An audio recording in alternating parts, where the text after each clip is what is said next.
Monday, when Mark goes undercover as a stand-up comic. I'm coming at your heart. The joke turns to murder on Hardcastle and McCormick. Then, they grab you with the headlines. What they don't tell you is how they get them. Scandal Sheet. All starting Monday at 8, 7 Central. Tonight. News stories dominate the news this Monday. We will have the details of a plane crash in Reno, Nevada this morning. At least 60 people died. The plane was bound for the Twin Cities. We will talk to families who know their loved ones are safe and to families who can only assume the worst. Stan? Massive showing today on one of the most important issues of the 1980s. Farmers, thousands and thousands of farmers from all across the state braved the cold today to let the rest of Minnesota know that the family farm is in deep trouble, and that means trouble for the rest of the state. The plane crash, the farm rally, and much more coming up next on Eyewitness News at 6. Now, from Minnesota's leading news station, Cyndy Brucato, Stan Turner, Dennis Feltgen, and Bob Bruce. This is Eyewitness News. This morning in Nevada, a plane hit the ground with an impact that will be felt in Minnesota for years to come. A charter plane carrying as many as 75 people was on its way back to the Twin Cities. Shortly after takeoff, it crashed and only 3 people are reported to have survived. Good evening, everyone. This is the worst air disaster in the United States in the last 3 years, and it directly hits home. All across our state, families and friends of the victims are still reeling from the shock. That charter plane crashed about 3 o'clock this morning. That's our time. Since then, investigators have been on the scene in Nevada, and our Dave Andrews is there live on the scene via News Star 5. Dave? Cyndy, here at the scene of the crash, Nevada officials are being joined by investigators from the National Transportation Safety Board. Right now, they are going over the very grim task of still removing bodies from the scene. Many bodies were burned beyond recognition. Many have been taken off to a temporary mortuary about 4 miles from the scene. It's been a sight that words really can't describe here. Galaxy Airlines Flight 203 crashed just minutes after takeoff from Reno International Airport. The 4-engine turbojet smashed into a commercial residential district about 2 miles south of the airport. Witnesses said they heard 2 explosions and saw a ball of fire. The plane literally disintegrated, sending debris over a quarter-mile area. The plane nearly missed an apartment complex. Many of the residents there were the first on the scene. I noticed the plane trying to take off, and it just didn't seem like it got any altitude, and it just kept at the same height. And then it disappeared behind one of the buildings, and then the explosion, and it scattered across the street into that other field.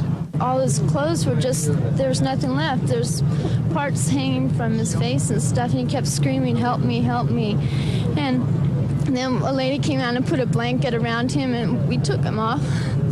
Rescue efforts continued throughout the night. By daylight, it was confirmed that only 3 of the 72 people aboard had survived the crash. The investigation into the cause of this tragedy is underway. Seconds before the crash, the pilot radioed the control tower that the plane was vibrating, and he was going to return to the airport to land. That apparently was the last communication from the plane. And the very latest word we have is that 69 of the 72 passengers aboard have perished. 3 people, 2 of them in very critical condition, are being treated. A 17-year-old boy from St. Paul miraculously apparently has survived this crash with very minor injuries. He was thrown from the airplane on collision, and eyewitnesses said that he landed on this highway several yards from where the plane crashed. Now, in a very few minutes, the federal and state people here say they will be holding a news briefing. They will be taking reporters onto the scene to give them more information. Right now, of course, the grim task of notifying families and trying to pick up the debris at this scene. Then the investigation will begin full scale to try to determine exactly what caused this crash. No clear indications at this point yet. Back to you, Stan and Cyndy. Dave, you are on the scene right now. Is there a great deal of commotion that goes on behind you that we can't see? It looks pretty calm from here. There are several hundred people standing here behind me, which you can't see in the camera. It obviously has drawn a lot of attention here in the city of Reno. Very tragic story. All right, we will check back with you later. Thanks again. Once again, Dave Andrews live from the scene of a terrible tragedy in Reno, Nevada. Now, Galaxy charters have been operating less than 2 years, so we don't know much about them, but we do know a little bit about the plane that crashed today. It was a Lockheed Electra. It was the same plane that the Reverend Jesse Jackson used during his presidential campaign. In fact, on one flight during that campaign, the Lockheed Electra developed problems in flight, so Reverend Jackson switched to another charter service. A little bit more information about that type of plane. There was another crash involving a Lockheed Electra just 12 days ago. A spokesperson spokesperson for the National Transportation Safety Board told Eyewitness News that another Lockheed Electra killed 3 people when it crashed in Kansas City 12 days ago. The cause of that crash isn't known yet. As for today's tragedy, many families with loved ones on board still don't know for certain whether their relatives perished in that crash. The official list of the victims isn't due out for some time yet. So today at the Hubert H. Humphrey Charter Terminal, anxious family members and friends waited to hear anything from federal or airline officials. We have 2 reports now on these people who still have a long, long wait ahead. It was a nightmare for people who came to the Hubert H. Humphrey Terminal looking for answers. Many who thought their friends or family were on board the Galaxy flight heard about it on the radio. At 5 o'clock this morning, my alarm went off, and that was the first thing I heard, and I said, they bought it. And you turned on the radio right away. Right. I had a premonition, and then later on, as I listened, everything fit into place. But the nightmare only worsened as frustrated people tried to find out whether passengers aboard the flight were alive or dead. All I know is I turned on the radio, just like everybody else that's out here. We heard that there's a plane crash. We can get no information. I know there's 3 survivors, or we think there may be a 4th. Are there any relatives or friends of a passenger on a Galaxy flight? Please report the passenger service. But all people heard was where they could gather to wait. No one from Galaxy Charters was available in Minneapolis. Page Avejet only provided ticketing and ground service here, but a Page representative assured people that Galaxy would send a representative this afternoon. But by 2 o'clock, the message changed. We since have been in contact with Galaxy, and they are not sending a representative to Minneapolis. There are many rumors about obtaining the list of crash victims, but it's doubtful that they will be finalized and found out until sometime later tonight. Until then, friends and family who are concerned say that they will leave open a small ray of hope. Debbie Enblum, Channel 5 Eyewitness News at the Hubert H. Humphrey International Charter Terminal. This is Jason Davis. Hundreds of people waited today for news, families and friends of more than 60 that perished in the crash. This is the home in Golden Valley of Louis Fregali. Louis, a manager of a Minneapolis restaurant, is 49 years old. He went on the gambling junket with his 42-year-old brother Sam. Only Louis, Sam, and Sam's girlfriend, Kay Meyer of Cotton, Minnesota, knew of the surprise they had planned. Sam and Kay got married, and Louis stood up for them, and they were on the junket, and they went to the bowl game.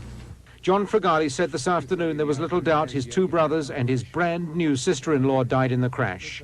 Across town in St. Paul, the patrons of Minnesota Billiards played on, not knowing the business owner, 35-year-old Danny Witt, was almost certainly dead in Nevada. Danny's father, Ronald Witt, waited by the phone for positive news, but believing the worst after a bad omen in the early hours of this morning.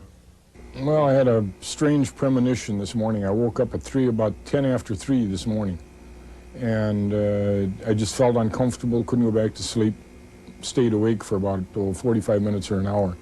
At 5 o'clock, the first thing I heard was charter airliner crashes in Reno, Nevada, destination Minneapolis, St. Paul. Ronald Witt wonders what else can go wrong. He is dying of lung cancer, and he buried his sister less than a week ago. Jason Davis, Channel 5 Eyewitness News in St. Paul. 4 Wilmer residents are among those believed to have died in the crash. Those 4 were members of one family, Warren and Betty Smith, and their daughter and son-in-law, Sharita and Steve Fuker. Warren Smith was the owner of the Smith Truck Brokerage, which has been operating in Wilmer for 30 years. Steve Fuker was the manager of the Candy Entertainment Center, a multi-purpose mall in that city.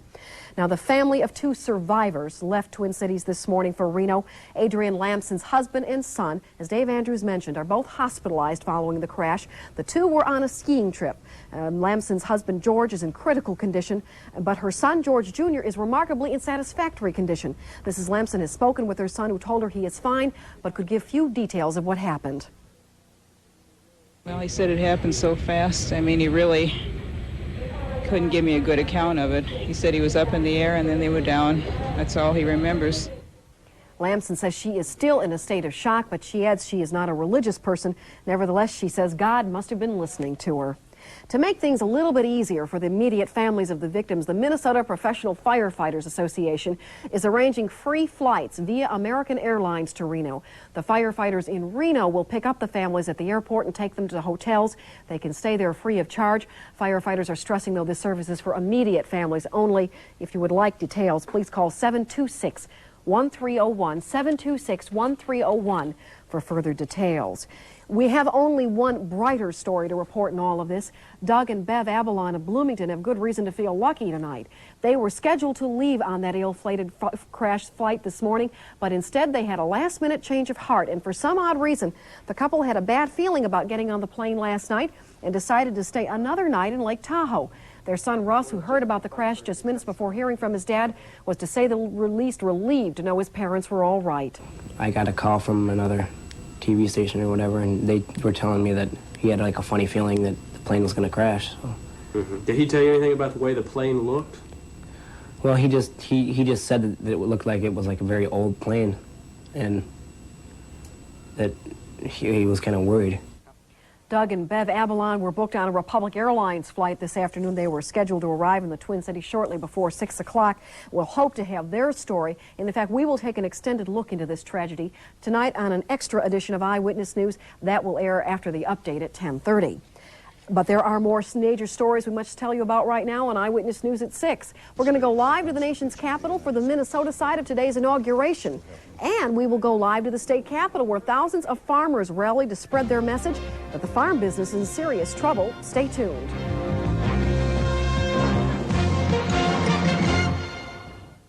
Smart. That is what counts in everything, even simple things like paying your gas bill. Let your bank do it. Surprisingly, they'll be delighted. Just sign up for Mini Gasco Bank Pay. Automatic payment. It's the easy way to pay your monthly gas bill. Let your bank do it with Mini Gasco Bank Pay, and you'll save a little money every month. You know what I mean? Mini Gasco Bank Pay and Budget Plan. That's really smart. There's a complex of pests out there waiting to attack your corn crop. And you need protection that's best for conservation tillage. Counter Systemic Insecticide Nematicide cuts through the clutter to concentrate protection in furrow for the broadest spectrum control you can get. Seed Safe Counter works on contact and systemically for a strong, healthy stand. Counter, banded or in furrow, best for conservation tillage, guaranteed. Charlie, making burgers now? Surprise! Johnsonville Italian sausage patties. They cook easy as burgers. And the taste. Just like Johnsonville Italian sausage. Mamma mia! Charlie, no! Charlie Murphy's cooking Johnsonville Italian sausage patties! Instead of boring burgers, come to Johnsonville for good, fresh sausage patties. Bratwurst, kielbasa, and Italian. Thanks for inviting us, Charlie. Anytime. For the second time in 2 days, President Reagan took the oath of office. Yesterday, it was a small, semi-private ceremony. Today, it was a festive, colorful ceremony for the public, which included some Minnesotans. However, it wasn't nearly as grand as the planners had hoped. Lindsay Strand standing by live in Washington via our exclusive News Star 5. Lindsay, good evening. Cyndy, good evening once again from a very chilly Washington, D.C., if you can believe it. Everything, as you have learned by now, really was out of kilter here in Washington, D.C., but that is not the thing that had any kind of an impact on people here today or put a damper. The big question from the Minnesotans is what has happened with that tragedy. They're very concerned about that. They have a lot of questions, and that is really the thing that has impacted what is happening here. But as you say, the president has now been sworn in twice in the last 2 days, and still most Minnesotans who came here didn't get a chance to witness what they hoped to see. Hundreds of Minnesotans crammed into a House hearing room to do what they've been doing a lot of lately, watching TV. They had a tough time understanding just why the outside swearing-in ceremony had been canceled. When we were walking outside, we noticed it really wasn't that cold as an observer. You know, we could have stood the weather. Being from Minnesota, it wasn't that bad for us today. But the disappointment didn't ruin anyone's spirit. Today's parade day. You wear your hat on parade day. Even when there isn't a parade. The Princeton, Minnesota High School band had to settle for a visit to see the president instead of a chance to play for him. Many pointed out, though, that this was an inaugural that won't be forgotten anytime soon, and they were humored to hear maybe they didn't miss that much after all. From what I understand, the sound was better for those that watched it on television than it was for those of us that stood in the rotunda, because I couldn't hear him very well, and I was about 20 feet away from him, and my hearing is usually pretty good. Those may have been some of the most comforting words that people heard today. Right now, I'm standing outside of the place where the ball will take place for the Minnesotans. We're here at the Air and Space Museum. I think you can see the lights behind me getting ready to go right now. Thousands of people expected here tonight, and Minnesotans have been spending the afternoon primping. They are ready for a big night. Back to you in the studio. Okay, we'll be checking with you once again later on tonight. Thanks, Lindsay. Well, those thousands of people celebrating the inauguration of our nation's leader in Washington, D.C., but in St. Paul, thousands are demonstrating against our nation's farm policies. And for that, let's go live to Stan Turner at the state capitol. Stan? Very good. Thank you, Cindy, and hello, everyone. Well, they came here 10,000 strong today in support of a way of life they say is all but gone. Farmers from all across the state of Minnesota, as well as adjoining states, converged here on the Capitol about noon today. They came here to make some noise, and they did. We have two reports on this big day here, the first dealing with the rally itself, the second on the people who felt a need to join in. The first report here from Catherine Smith. The signs they carried, the songs they sang, say it all. These farmers and their families want to continue their way of life. Their plea today was to lawmakers for help.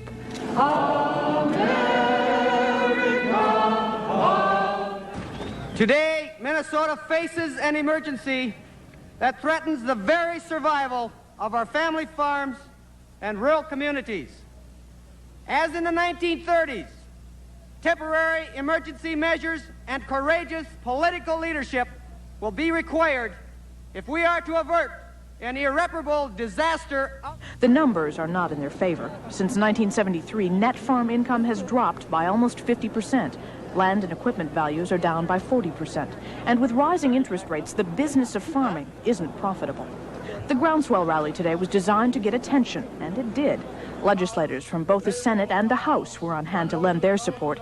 Suddenly today, it seemed there was bipartisan backing for the state's farmers. I know of no economic group outside the farming industry which has experienced so sharp a decline in net income over the last decade. Many of the farmers at today's rally, in fact, most of them, say they don't expect immediate solutions to the farm crisis problems. They're only glad they got people's attention here today, maybe the attention of people who can help change things. Catherine Smith, Channel 5 Eyewitness News at the state capitol. This is Pat Milan. All across rural Minnesota, people in farming communities boarded charter buses bound for St. Paul. In Slayton, in southwestern Minnesota, Stanley Dahlgren was one of thousands of farmers who made the trip. Stanley's farm is empty now and will most likely stay that way unless government farm policies are changed. Right now, a decision to raise more cattle would only be a decision to go deeper into debt. At the way things are now, that there's no way that a person can farm for a profit. To make ends meet, the Dahlgrens work outside the farm selling real estate, but there is not much of a market these days for failing farms that are for sale. Stanley Dahlgren has been unable to even sell his own farm. We've been trying for 3 years to sell a farm, and it's going to be a lot harder now to get it sold. The man who once dreamed that his sons would farm with him side by side now tells his sons to forget the dream and stay away from farming. Stanley Dahlgren went to St. Paul for a very simple reason. Under the current conditions, there is no way he will be able to operate this farm this coming spring. The interest rates are too high, and prices on the market are way too low. And unless something changes drastically in the next couple of months, to do anything but let this farmland remain idle would be insane. Pat Milan, Channel 5 Eyewitness News, Slayton, Minnesota. And agriculture, that figured at the center of a wrangle up here on the House floor this afternoon. The DFLers were pushing a move to consider a bill to take the sales tax off farm equipment right away, immediately. But there simply were not the votes up there today, anyway, on that measure. The issue is one of several demands made by farmers during their protest out here this noon. Well, Eyewitness News has commissioned a special survey to find out just what Minnesotans think of this farm crisis. We ask questions about the vitality of the family farms, about state aid to farmers, and whether corporations should be allowed to buy up family farms. The results of that exclusive survey, Cindy, will be shown tonight after the update on our Eyewitness News special. Back to you. We will be doing that farm rally, and we will, of course, be doing that air crash. Right. So we'll see you later. Thank you, Stan. Still coming up, we're out of the deep freeze, thankfully, but back to just your normal Minnesota winter. Dennis Feltgen will be up next with the forecast.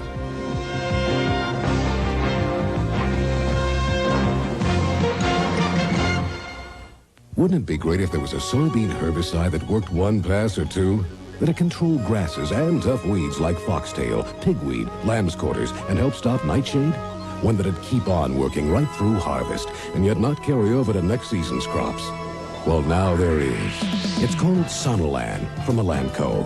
Sonalan gives you season-long grass and weed control at a reasonable cost.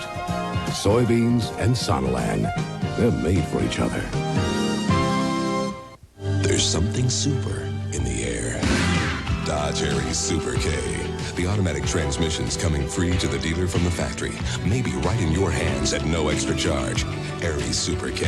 Newly restyled, 6-passenger comfort, front-wheel drive, and exceptional value. And we back it up with our 550 protection plan, the Super Ks. Now, the automatic transmission could come along for the ride for no extra charge. See your Viking Land Dodge dealer today.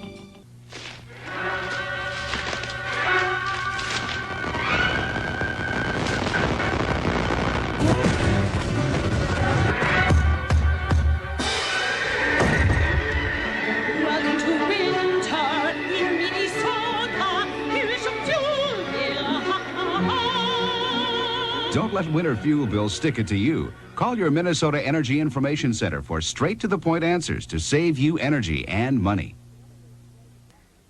In other news today, the judge in the trial of 3 Bemidji area tax protesters has yet to rule on a motion that was made late today to dismiss all charges against the defendants. The defendants are asking that the charges be dropped because they believe the laws under which they were charged do not apply to them, and that Judge Edward Devitt lacks the constitutional authority to try the case because he pays taxes.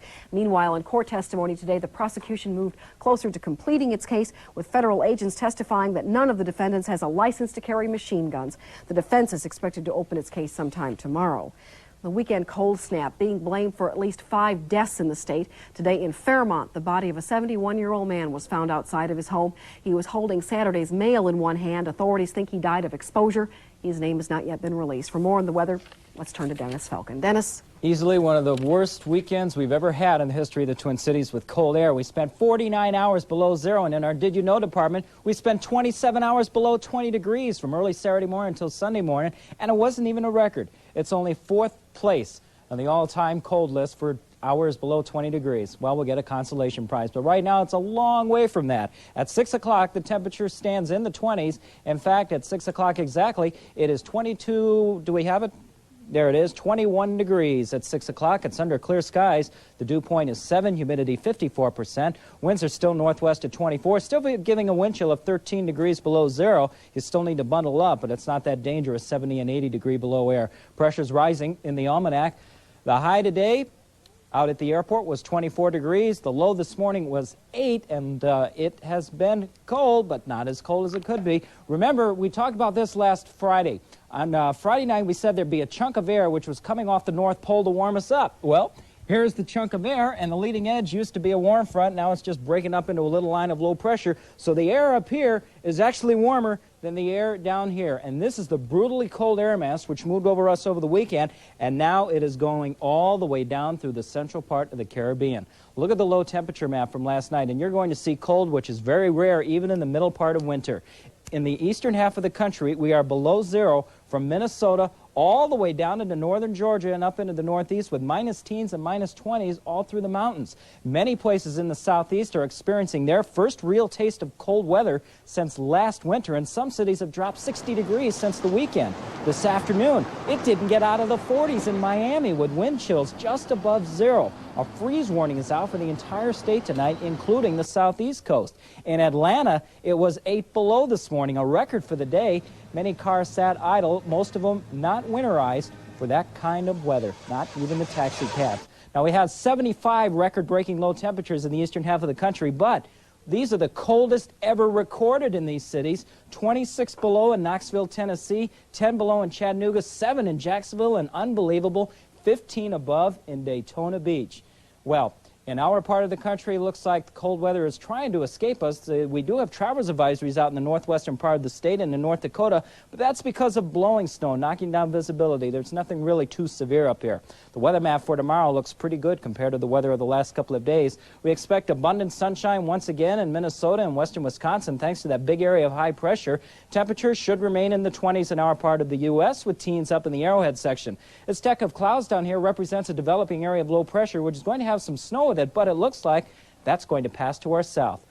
That's okay. The weather map, the weather forecast for tonight calls for clear skies. It'll be windy, but not nearly as cold as it's been, with lows of 5 to 10 above. And for tomorrow, partly cloudy skies, still a bit breezy, highs like today at 21 to 26. And for tomorrow night and Wednesday, still partly cloudy, lows of 7 to 12 above. Highs Wednesday, 21 to 26. Out on a limb we go with flurries possible Thursday. Otherwise, partly cloudy skies, temperatures near or even a bit above normal. Oh, boy. All right. Probably the best news we're going to have all day on a day like this. In sports today, the celebration continues in San Francisco for the Super Bowl champs, and Herb Brooks is a man without a coaching job tonight. Bob Bruce will have the details and more next.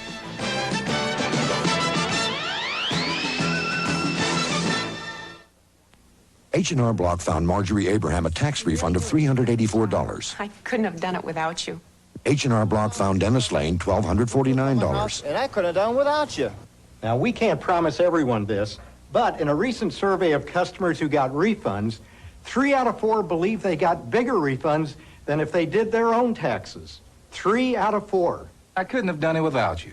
H&R Block, where more Americans find a bigger refund. What can we find for you? So you're going to have to prove to me if there's a difference between one or the other. Soap is soap, as far as I can tell. That's what Patinopolis thought until she tried Zest on one arm, her deodorant soap on the other. Can you see what's happening? I don't know that you can. Look, watch this. Watch this. And I assume that's got to mean there's still soap there. The Zest side feels cleaner to me. Well, I'm going to switch to the Zest. For me, Zest is the best one. Think all deodorant bars are the same? Try Zest. When it comes to feeling clean, Zest is best. And another big story today. Herb Brooks without a job, but for how long? And if so, will his next job be here? He'll be back real soon. In fact, he'll be probably within the next couple of days back in the Twin Cities. There are some strong indications tonight that Herb Brooks may be with the Minnesota North Stars in some capacity in the very near future. Today, Herbie was fired as head coach of the New York Rangers, and that may have opened the door for the North Stars. Herb, of course, is from Minnesota. He coached the Gophers from 1972 to 1979 before leaving the U.S. Olympic hockey team to a gold medal. They won the medal in 1980 at Lake Placid. In 1981, Brooks signed on with the Rangers, where he's been for the last 3.5 seasons. Today, North Stars general manager Lou Nanne told us he plans to talk with Brooks sometime today and says he would not hesitate to add Herb to the organization. Louis says he realizes Herb's forte is coaching, but with Glenn Somore behind the bench right now, he would like to bring Brooks on in a scouting and development position. Nanne also told us today he thinks he holds a trump card in getting Brooks because Herb is from here, and of course he wants to return home to work. Herb was not available for comment on the situation today. His replacement as coach of the Rangers is general manager Craig Patrick. There is some news from the Vikings today. The Vikes say they have rehired Jerry Burns in the capacity of assistant head coach and offensive coordinator. Burnsy had not planned to return to the Vikings this season if Les Steckel was still coach. But now that Bud Grant is back, he changed his mind. Burns has been with the Vikings since 1968. Well, those fellows named Barnum and Bailey would have loved the San Francisco 49ers act in the Super Bowl 19, even if I didn't, because the Niners put on one of the greatest shows on earth last night. You got to hand it to him. Joe Montana was the ringmaster, and his cast of heroes included a defense which really threw the handcuffs on Miami's much talked about Dan Marino. And when the defense finally rested last night at Sanford Stadium, well, the 49ers, they had turned in just a tremendous, tremendous performance and turned the Super Bowl into a super blowout. The final was San Francisco 38, Miami 16. It was the second Super Bowl ring for the Niners in 4 years. And the folks out in San Francisco, well, they're still whooping it up. More than 500,000 fans lined the streets of San Francisco this afternoon to honor their newly crowned world champions. As for last night's Super Bowl, Joe Montana went to the air early, and he was right on target all night long. Montana's first touchdown pass was this 33-yarder to Carl Monroe in the first quarter. By the time the night was over, Montana had completed 24 of 35 passes for a Super Bowl record 331 yards and 3 touchdowns. Montana, of course, was named the game's most valuable player, but much of the rest of the story belonged to the San Francisco defense. They were incredible, in Marino's face all night long, and they quickly turned his dream game into a nightmare. In all, the Niners intercepted Marino twice, sacked him 4 times, and held the record-breaking quarterback to just 1 touchdown. The Niners win at 38-16, and the 49ers were awesome. A lot of disappointed people on that game, I think, just for for the fact that it wasn't as spectacular a matchup as people had It's hoped. just too bad it wasn't a close game. Okay. More on the plane crash coming up at 10:30 tonight. Also more on the farmers' rally. That and an Eyewitness News extra report. Of course, we will be back at 10 with a general roundup of the day's news. Please. Coming up, you'll get down with the Queen of Soul, Aretha Franklin, plus Charles Durning on Entertainment Tonight. Next, here on Channel 5.